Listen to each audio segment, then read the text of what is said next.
Hello दोस्तों, माँ Jagdamba classes में आपका स्वागत है। आज बहुत दिनों बाद अपनी मुलाकात हुई है और इस मुलाकात को कुछ बढ़िया तरीके से करते हैं।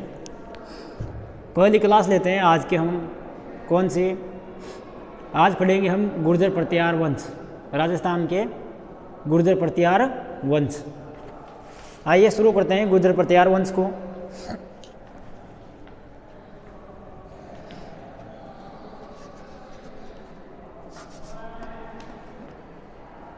ये नक्शा भारत को नक्शोदर भैया हुए। वैसे बनाना तो नहीं आता मुझे नक्शा। तो ये क्या है? भारत का नक्शा, भारत का मानचित्र है ये। इधर क्या है? कौन सा सागर? अरब सागर। कौन सा सागर इधर? अरब सागर। इधर बंगाल की खाड़ी। कौन सी खाड़ी? बंगाल की खाड़ी। बंगाल की खाड़ी। इधर कौन सी पर्वतमाला?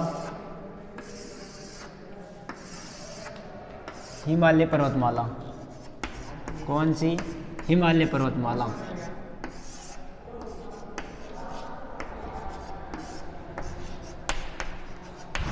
इधर कौन सी पर्वतमाला है? हिमालय पर्वतमाला है। और इधर समुद्र है और इधर भी समुद्र है। इधर कौन सा सागर? ये अरब सागर आ गया, हिंद महासागर।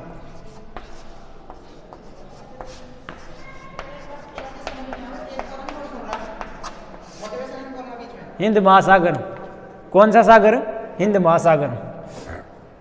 इधर अरब सागर है, इधर हिंद महासागर है, इधर बंगाली खाड़ी है और इधर हिमालय पर्वतमाला है। अर्थात भारत में आने के चारों तरफ के रास्ते बंद हैं। अब जो बाहरी आक्रमण होंगे भारत में जो बाहरी आक्रमणकारी होंगे वो कौन से रास्ते से आएंगे? इस वाले रास्ते से। कौन से रास्ते से आएंगे? इस वाले रास्ते से। यानी कि भारत में जितने भी विदेशी आक्रमण हुए वो कौन से रास्ते से हुए हैं? इस वाले उत्तरी पश्चिमी इलाके से हुए हैं, उत्तरी पश्चिमी दिशा से हुए हैं। यहाँ एक राजवंश शासन करता था। इधर पश्चिमी क्षेत्र में एक राजवंश शासन करता था जिसका नाम क्या था? गुर्जर प्रतिहार। कौन सा? यहाँ एक क्षेत्र था, इस क्षेत्र का नाम था क्या? गुर्जर रात्रा। क्या? गुर्जर रात्रा। गुर्जर रात्रा क्षेत्र था ये वाला। इस गुर्जर रात्रा क्षेत्र में एक जाति आकर बसी जिसका नाम क्या पड़ा? गुर्जर प्रतिहार वंश। कौन सा वंश? गुर्जर प्रतिहार वंश।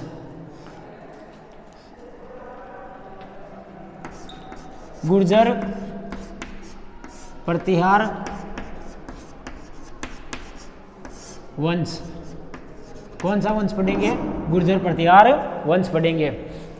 गुर्जर प्रतिहार वंश कहाँ से आए और कहाँ से आकर यहाँ पर बसे हैं? कुछ विद्वानों ने अपने अपने मत दिए हैं।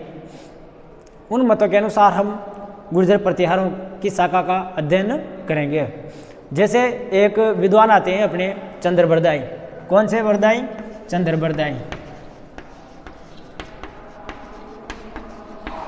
कौन से विद्वान आते हैं? चंद्रबरदाई। चंद्रबरदाई ने एक पुस्तक लिखी थी जिसका नाम क्या था? कौन सी पुस्तक लिखी थी चंद्रबरदाई ने? पृथ्वीराज रासो। कौन सी? पृथ्वीराज रासो। इस पृथ्वीराज रासो में चंद्रबरदाई ने पृथ्वीराज रासो में गुर्जर प्रतिहार वंश को क्या कहा है? गुर्जर प्रतिहार वंश है, उसकी उत्पत्ति कैसे हुई है? किसमें? पृथ्वीराज रासो में। तो पृथ्वीराज रासो के अनुसार गुर्जरों की जो उत्पत्ति हुई वह अग्निकुंड से हुई है। कौन सी कुंड से? अग्निकुंड से। कौन से कुंड से इनकी उत्पत्ति हुई? अग्निकुंड से हुई है। किन के अनुसार? चंद्रबरदाई के अनुसार। यही दूसरा एक और विद्वान आता है। कौन सा? अपना कैनेडी महोदय आता है। कौन सा महोदय? कैनेडी महोदय।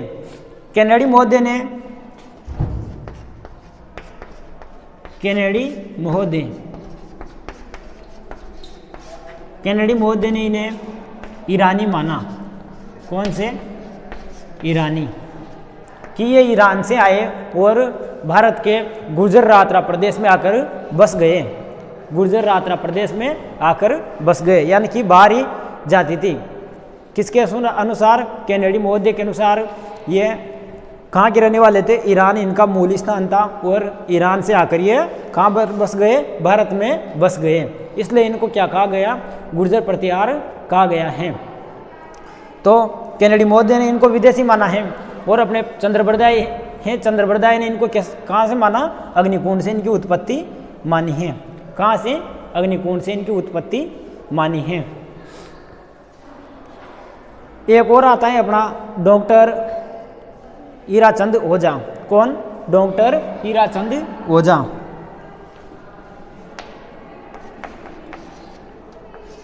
डॉक्टर हीराचंद ओझा। डॉक्टर हीराचंद ओझा ने इन्हें क्षत्रिय माना। क्या माना? क्षत्रिय। कि ये कैसे थे? क्षत्रिय थे। कैसे थे? क्षत्रिय थे। क्षत्रिय का अर्थ होता है, क्षत्रिय मतलब सूर्यवंशी माना इनको। क्या? सूर्यवंशी। सूर्यवंशी बताया। किसने बताया? डॉक्टर हीराचंद ओझा ने। डॉक्टर हीराचंद ओझा ने। तो ये तो वो गई इनकी उत्पत्ति से संबंधित बात। कुछ विद्वान थे, इन विद्वानों ने इनकी उत्पत्ति जो स्थल बताया, उनसे संबंधित हमने बात कर ली है। अब कुछ अपना इनके देवी देवताओं के बारे में भी विचार कर लेते हैं। गुर्जर प्रतिहार राजवंश की अगर कुलदेवी की बात की जाए तो इनकी कुलदेवी थी चामुंडा माता। कुलदेवी कौन है इनकी?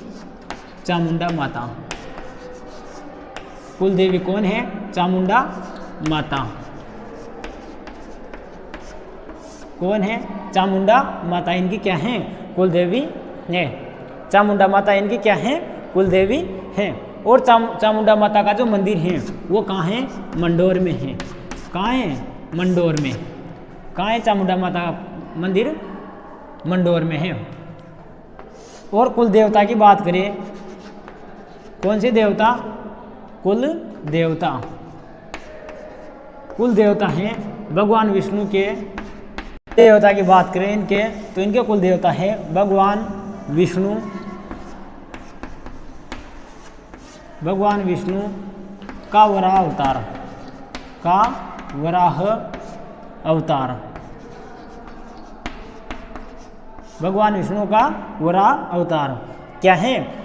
गुर्जर प्रतिहार राजवंश के कुल देवता हैं भगवान विष्णु के वराह अवतार। अब कुछ विद्वान आए, उन्होंने जो प्रतिहार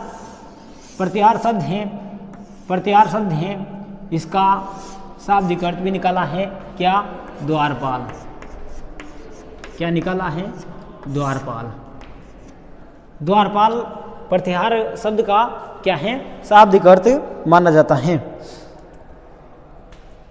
द्वारपाल क्यों कहा है इनको? एक अभिलेख आता है अपना। कौन सा अभिलेख? ग्वालियर परिस्थिति है। ग्वालियर, तो ग्वालियर परिस्थिति आती है एक अपनी। कौन सी परिस्थिति? ग्वालियर परिस्थिति।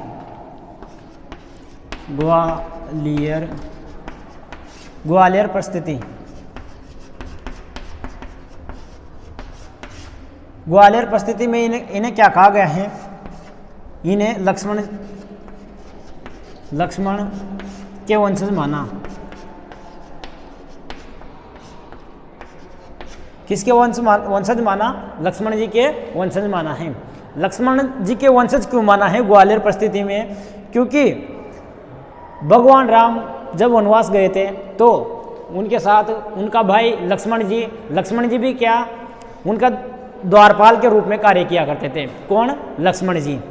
लक्ष्मण जी द्वारपाल के रूप में कार्य किया करते थे। तो इधर अपने गुर्जर प्रतिहार राजवंश हैं, ये गुर्जर प्रतिहार भी अपने जो गुर्जर रात्रा क्षेत्र हैं इसमें निवास करते थे। मतलब जो बाहरी आक्रमणकारी आक्रमण करते थे भारत में, बाहर से जो आक्रमण होते थे उनसे मुकाबला कौन करते थे? गुर्जर प्रतिहार। यानी कि प्रतिहार का काम कौन कर रहा है? गुर्जर प्रतिहार राजवंश कर रहा है। कहाँ से? इस क्षेत्र से। इस क्षेत्र में जो भी आक्रमण होते थे इसमें कौन करता था? रखवाली अपनी भारत की वो करते थे गुर्जर प्रतिहार वंश। गुर्जर प्रतिहार इधर अपनी सुरक्षा करते थे, इसलिए इनको क्या कहा गया है? लक्ष्मण जी के वंशज कहा गया है। कि लक्ष्मण जी भी क्या करते थे? लक्ष्मण जी भी द्वारपाल का काम करते थे, हम भी द्वारपाल का ही काम कर रहे हैं, इसलिए इन्हें गुर्जर प्रतिहार कहा गया है। आगे बात करें, आगे एक अभिलेख आता है अपना, कौन सा? ऐहोल अभिलेख। कौन सा अभिलेख? ऐहोल अभिलेख।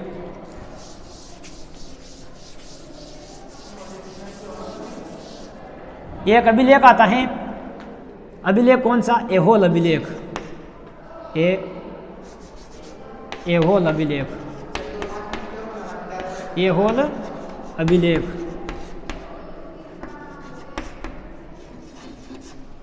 ऐहोल अभिलेख। ऐहोल अभिलेख किसका था? ये ऐहोल अभिलेख किसका था? ऐहोल अभिलेख था अपना चालुक्य राजवंश का शासक था एक, कौन? पुलकेशिन द्वितीय। पुलकेशिन द्वितीय।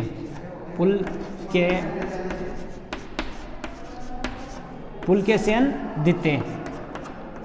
पुलकेशिन द्वितीय ये कौन से राजवंश का था? चालुक्य राजवंश का। चालुक्य राजवंश का एक राजा था पुलकेशिन द्वितीय, जिसका अभिलेख है ऐहोल अभिलेख। इस ऐहोल अभिलेख में इन्हें क्या कहा गया है? ऐहोल अभिलेख में इन्हें गुर्जर प्रतिहार वंश कहा गया है। इस ऐहोल अभिलेख में गुर्जर प्रतिहारों को प्रथम जानकारी मिलती है। गुर्जर प्रतिहार के बारे में प्रथम जानकारी मिलती है के बारे में प्रथम जानकारी मिलती है। प्रथम जानकारी किसमें मिलती है? ऐहोल अभिलेख में मिलती है। ऐहोल अभिलेख किसका है? पुलकेशिन द्वितीय का है। और यह पुलकेशिन द्वितीय कौन से राजवंश का था? चालुक्य राजवंश का। चालुक्य राजवंश का था। इस अभिलेख में क्या जानकारी मिलती है? गुर्जर प्रतिहारों के बारे में। गुर्जर प्रतिहारों के बारे में इसमें कुछ भी नहीं मिलता। राजस्थान में सबसे प्रथम बार ऐहोल अभिलेख में इनके बारे में जानकारी गुर्जर प्रतिहारों की मिलती है। कौन से अभिलेख में? ऐहोल अभिलेख में। और आगे की बात करेंगे हम अब अगली क्लास में। तब तक के लिए धन्यवाद। माँ जगदम्बा क्लासेज को सब्सक्राइब करें।